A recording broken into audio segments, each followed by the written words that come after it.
morning. Welcome to a Tuesday morning. It's a nice early part of the week. The weather's still amazing for the rest of the week. I thought I would do a reading. I enjoy these readings because they do give you something to think about. When I was a kid, I was forced to go to church a lot, and my calling at church, was working with children, babies, and the youth groups eventually, because I still could be there, I still could get the message, but I wasn't sitting for hours in the pulpit. It just wasn't my thing. I feel like some of these readings, if you've stripped away religion, at the core of all of them, they have these beautiful messages, but there's no, I don't want to offend anyone who does go to church still. At the core of it is still the message. You're not lost on the language. So today's reading is A Wealth of Feeling. What is love? Throughout recorded history, love has burned in the heart of composers, writers, painters, and playwrights, and smoldered in those of parents, children, and friends. Love, primal, passionate, and pure, has been dissected, revered, praised, and derided. I've never heard of that word. It's also been called complex, ethereal, mysterious. We long for a definition, but fear that the feeling called love would be less exhilarating if we could actually fully define it. Much of the mystery is rooted in the incomprehensibility of love's purpose. Self-sacrifice, procreation, caring, and romance can all exist separate from love. It is possible to have intense feelings for others but not define it as love. And yet love remains a powerful and universal force that uplifts, inspires, and is strong enough to bring about change. Like the wind, we cannot see it, but we know it's all around us. Love is more easily perceived through its effects. And as we transcend the boundaries of our ego in order to love and be loved, we put aside self-centeredness and experience unity with one another. There's been a lot of really beautiful memes lately mentioning that the Biden campaign could have been mudslinging, but ultimately love won the past election, not hatred and divisiveness. We talked about that yesterday. Compassion, peace, joy, excitement, and fulfillment are all the inevitable results. Yogananda, and I have some readings on him if you're interested, noted that describe love is very difficult. For the same reason that words cannot fully describe the flavor of an orange, you would have to actually experience it. You have to taste the fruit to know its flavor. So with love. Those who have tasted of love have often equated with jealousy, bitterness, resentment, lust, or aggressive attachment. But it's none of these things. It's both a feeling and an action. As it brings us into the light, we strive for happiness, safety, health, and fulfillment from those that we feel love, for whom we feel love. So there is, I can't remember the name of the book, and it's is it 4 or 5 languages of love? And quite often the discrepancy that happens in our relationships with other people is that we are speaking in different love languages. So maybe your partner likes action, doing the dishes, cutting the grass. Those, in their mind, exude their love, and also they feel they shouldn't have to use words. But maybe your love language is actual words or romantic letters. Someone else's love language may be offerings, whether it's food or art. So finding it, actually there is a little test online probably you could do, and wouldn't that be fascinating, especially those of you who've been married for a long time, to do those the love test and see if your love languages match up, and how can you work on it so that maybe they do match up. It's true that love can be fleeting and accepts few controls or conditions. The strongest loves blaze into being and wither away in an instant, or can last a lifetime. The one constant is the release of emotion. Love is not learned, but brought forth from within because it's a basic nature of humans. Only fear causes us to bury the need to love and be loved. And when we accept our worthiness and reject indifference, it is then we're able to become outlets of love. So I find that interesting, that if you are not open to receiving it, then how can you give it properly? If you don't feel that you are receiving it or you're worthy of it, how can you give it properly? So today, let's go back to our animal cards. Let's see what's our inspiration. Snake. We did that the other day. Also, I know I owe you a third chakra. Some of you have been very interested in that, and maybe that's tomorrow. Opossum! We have not had opossum. And unfortunately, I saw one hit on the road in Oak Ridges the other day. We've had a couple in our yards before, but so the word for opossum is strategy. Have a backup plan. In yoga, when I teach without these cards, the whole core point of it is to use, you can't see it, but there's a pathway in my head that leads my body in one kind of movement through to another. We try very hard not to just jump erratically from one pose to another. So there's a reason and there's a flow, and there's a reason why some poses flow more naturally than others. And I've been to classes or seen lists of classes where you're up and down, up and down, up and down. There's no plan, there's no flow. And doesn't life go a little more easily when we have a plan or a flow? And I always say, what's the worst that can happen? And let's be prepared for that. Don't get attached to one and only plan. Have a plan B. So that's smart, having a couple views of what could happen. A few other approaches to the subject or the inquiry. Too often you'll find yourself stuck with an agenda about how things should be and act. And when you're not given that plan, quite often that's when people get anxiety or go off the rails, get angry. What is this? One definition of insanity is trying the same thing over and over and expecting different results. That's true. So this time try something new if your first approach doesn't work. Instead of turning left, turn right. Listen closely to your inner promptings and you'll find clues as to what to do all around you. Agility, stability, these are all words to do with it. Interesting. I think at the core of all that is flexibility and resiliency. And we talk about those buzzwords a lot.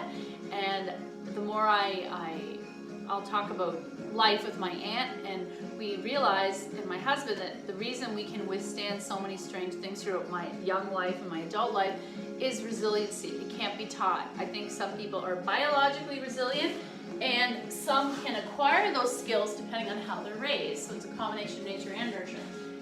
On another note, let's come to the floor. We got opossum.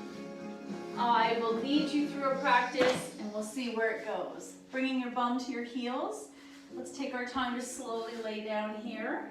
I'm going to pause. I can feel this deep curve in my back. It's not instantaneous that I'm lying down. So I want to honor that curve because guess what? Old school yoga used to force you to tuck your tail and get rid of the curve at all points. Now we're recognizing that's a healthy back. Having that deep curve. Now, it's not always comfortable and sometimes there's tension because of it. And the only time I try to, I'm going to say flatten my back, is when I'm on the floor in constructive rest. For a moment, I'm going to gently press the lower back down. I do this for inquiry. But inquisitiveness, we just talked about, I can feel a tugging inside my hip flexors because our back is naturally quite curved. To go against what my body's natural hobbies or methods are, I'm going to feel another experience. So by pushing the back down, I feel tugging in my hip flexors. I notice my core and my abdomen wake up. Let's come into cactus here and take 3 breaths in not our normal position. Inhale 1, exhale. Inhale 2, exhale. And last one, inhale 3, chest rises. And as you exhale, can you gently press your back down to the floor and notice the tugging? Relax. Soles of the feet together. Without forcing the knees open, pause at this first variation. Is there tension or resistance in your hips? I want you to notice these sensations. That's part of our practice. And maybe you could walk your bum closer to your heels, and as a result, the knees fall a little wider open. Who knows? One more breath. Keep noticing the resistance. That's just as important as the surrender. And then thighs together, knees to chest, little boat or circles. One direction and the other. That's a nice massage in the back. Knees to the floor on the left. Right arm opens to a T.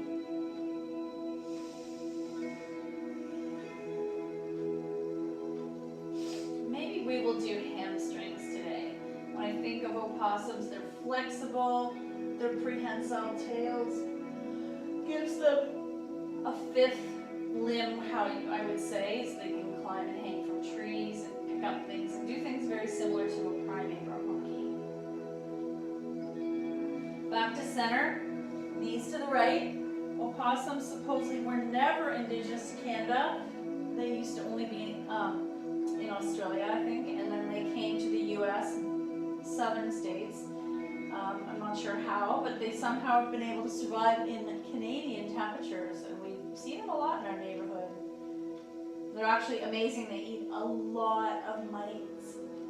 No, ticks, that's the thing. They're so good at eating, I want to say, 4,000 ticks a day or something crazy like that. I don't know how it's possible, but some crazy number. Back to center, little boat or circles. And then drawing right leg in, let's press left foot in the air for a moment. Pressing that lower back into the floor. I'm noticing things in my kneecaps, so I'm going to point and flex. As I press my tailbone down, I notice the connectivity to my legs experience. And I'm going to slowly lower all the way down, press the back of that heel into the floor and draw the right leg in. Left hand takes right knee over, single leg spinal twist.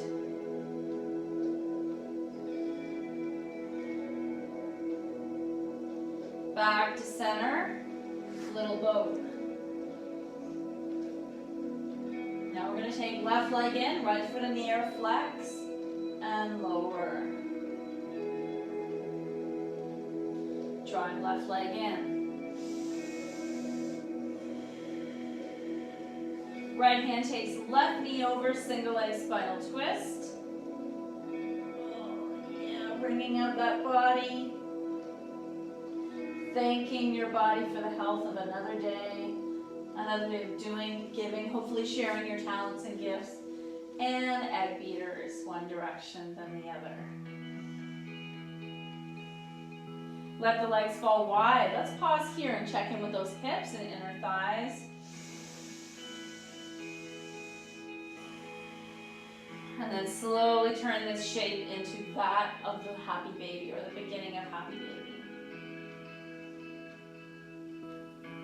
So, I don't know if you saw in the news, but Crusoe's, pretty much the oldest stone aurora, is closing mid-January. And they are known for their beautiful flowers and holiday decor. So please take a walk over there at some point. Hopefully, I think they have pictures up, feet together, about an angle. They have some really beautiful pictures. Is it 115 years they've been around? Something crazy like that. And it was originally an important grocery store when that strip along Yonge Street, south of Wellington, was the only kind of retail area in Aurora. Feet to the floor, soles together, knees out to the side. Palms on your belly. Give yourself some love. And then arms into cactus or behind you, whatever feels better on your shoulders. Let's think of openness. Being physically open in our joints, pelvis, shoulders, but also energetically open to whatever the day is going to bring us.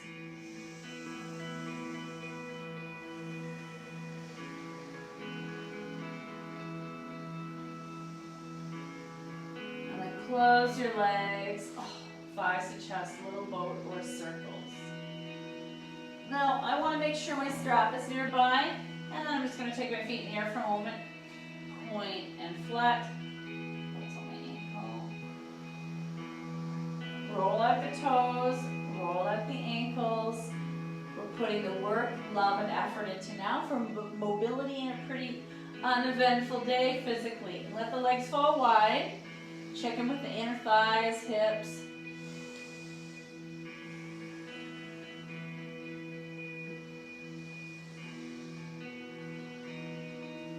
And then we'll close our legs. I'm going to keep right leg up, so I'm going to interlace my hands to support it.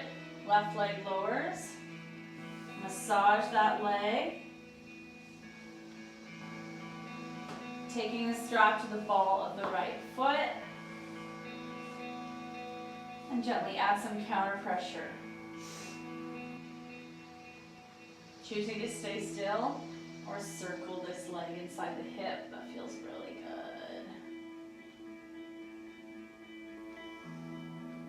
And then both straps into the right hand, taking the weight of that leg out to the right, How does that feel in your hip?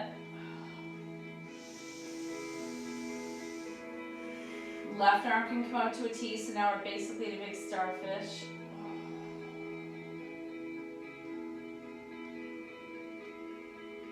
Back to center, strap in the left hand, taking it across the midline.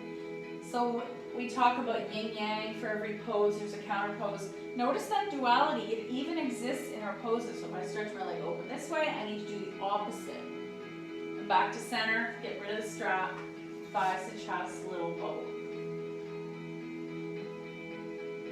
Feet in the air once more. Right foot flex and lower that leg all the way down. And massaging left leg on its own. Roll out the ankle, fan the toes. Then we're going to take our strap to the ball of the left foot.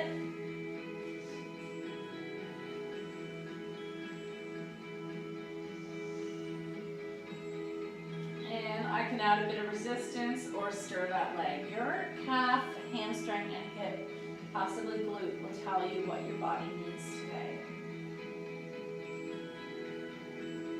And then both straps in the left hand, release the weight of that strap out to the left. Right palm holds right hip down. Option to take right arm out to a T, so we're coming back on that starfish or snow angel. 2 more breaths here. Enjoy this expansion from our center outwards. And then taking that leg back up to the sky, strap in the right hand, flex, cross the midline. Option to come all the way over.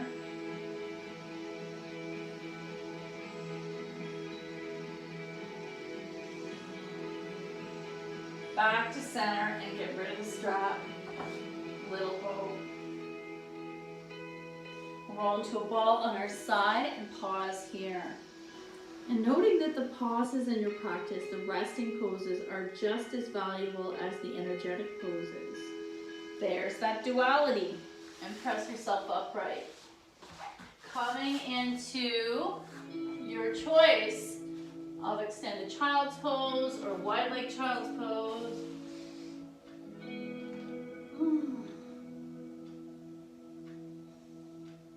Let's do our flowy cat-cow today for something different. Okay, so I'm going to start in extended child's pose, looking forward. There's my first cow. Chin to chest, coming up into cat. A variation of table. Pelvis forward. Chest between the arms, looking up. Cow. Press back, chin to chest, table. Cat. Bum to heels, look forward, cow. Inhale up, table, chin to chest, cat. Pelvis forward, chest forward, weight bearing on the wrists, look up, cow. Back and forth. Look forward, cow. Up to table, chin to chest, cat. Pelvis forward, look up. Cow. Sorry, cat. Press back, bum to heels, look forward, cow. And let's finish by coming up to a table so we can do our sun salutations. Tuck your toes, walking towards your feet. In this moment, checking in with your hamstrings. How does this feel? Let your head go.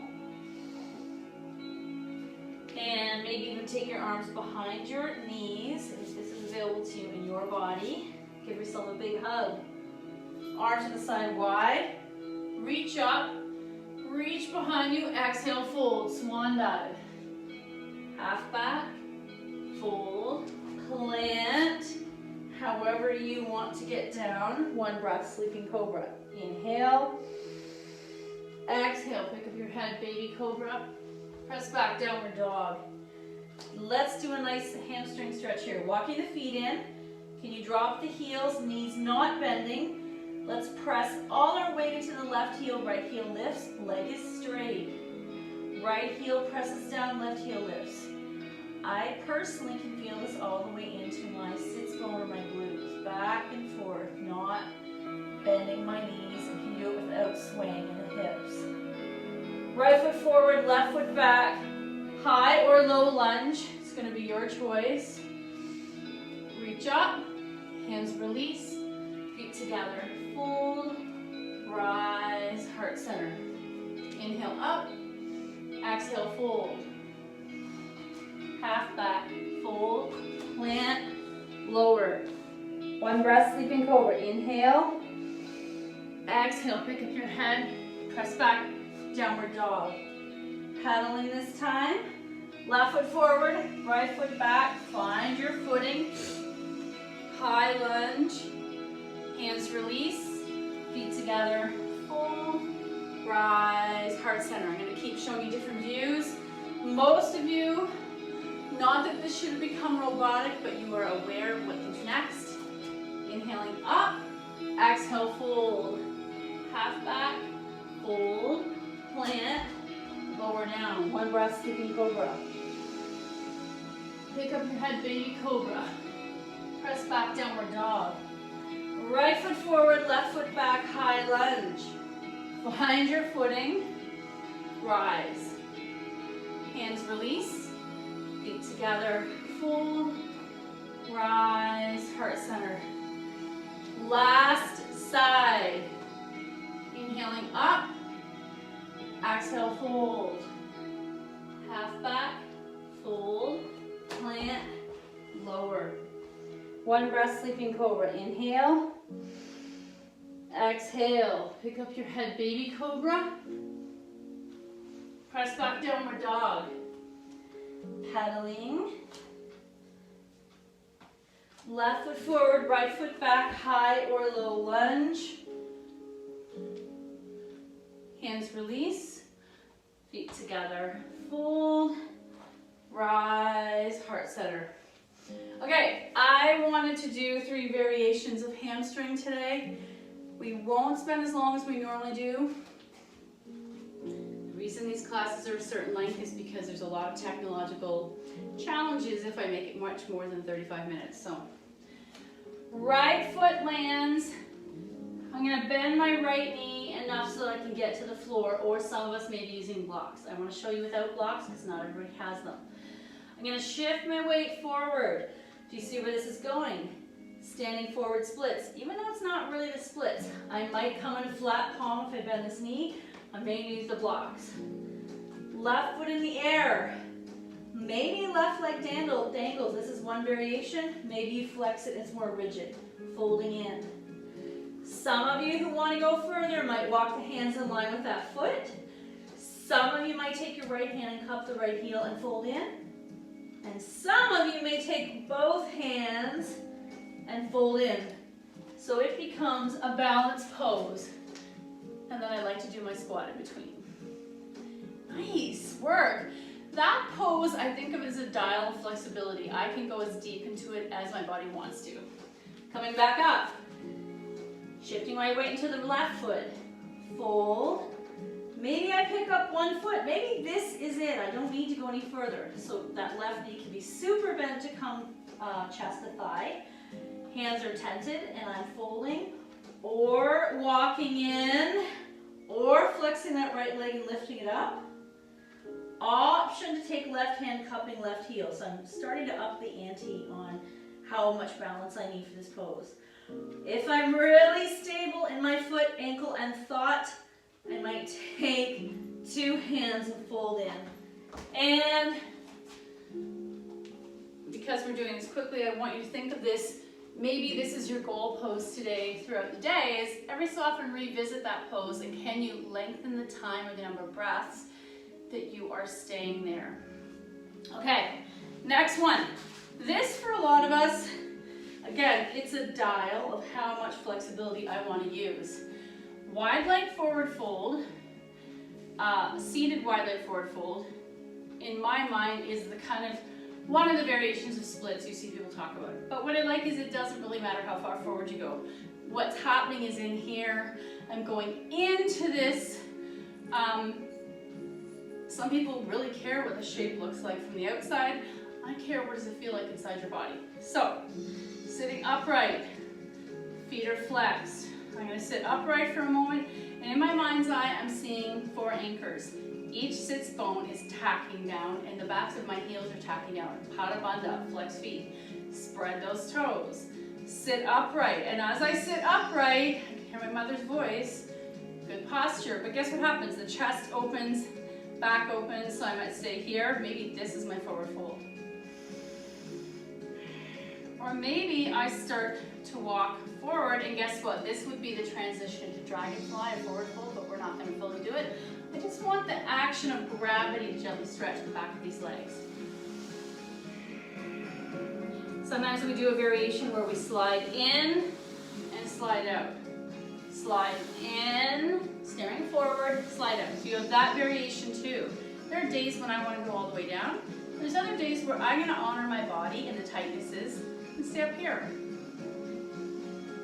And actually, if we closed our legs, this would be Dandasana, staff pose. Imagine you left your legs wide and you didn't force any stretch, and you stayed here for 5 minutes. What would happen? The same thing. An opening of the back of the body.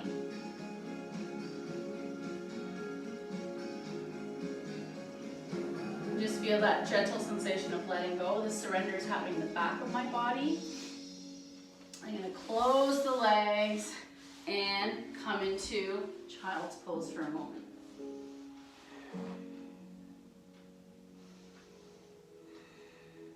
Last pose we're going to do. We often explore Hanumanasa, Monkey King. Quite often we have 2 blocks. I want to take a moment and do some of the pieces of it without blocks, because not everybody was able to have blocks. So coming into tabletop, let's bring right foot forward. And the first variation, I'm going to leave my left leg bent. I am not going to straighten it into a splits. But to help wake up the right side, I'm going to inchworm right leg forward and pause there. I might go a little deeper. I'm not going to go upright yet because I want to experience this half of the splits. It's like I've taken the splits and cut it in half. Maybe this is enough for you. Option to inchworm left leg back and pause. And I'm not going to come upright. The upright variation would be more of a back bend, full pose. I just want you to see what this feels like. Especially I don't have the blocks. And then undo child's pose. I did not put my full body weight into that. I just want to wake up the back lines of the body. Back to tabletop, other side. Left foot forward. And I may stay here, or I might start to explore.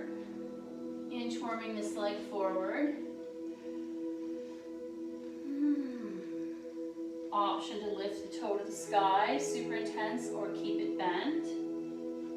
And to the ankle. Option to start inchworming the other leg back. I'm not going to go all the way down, I just want to explore. Keeping my weight equally distributed, squared off hips. I'm going to come on out, undo, extended child's pose. I think of those poses as poking the dragon. You got an opportunity to see where your body would have gone with it. Today we're just gently exploring our range of motion and how our hamstrings feel.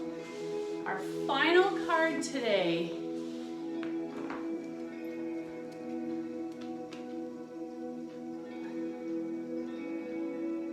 Oh, we get that one a lot. Okay, here's a positive one. I really like this. I am blessed. Take a few moments to count your blessings. Complete this sentence 10 times. One way life is loving me right now is, so that's your homework. I am blessed, one way that life is loving me. So you might write that sentence at the top of the sheet and write 10 things that you know you are blessed with at this point in your life. There is a lot of science and research now going into gratitude and the positive effects of it on your health. I'm not making this up. There have been many books written.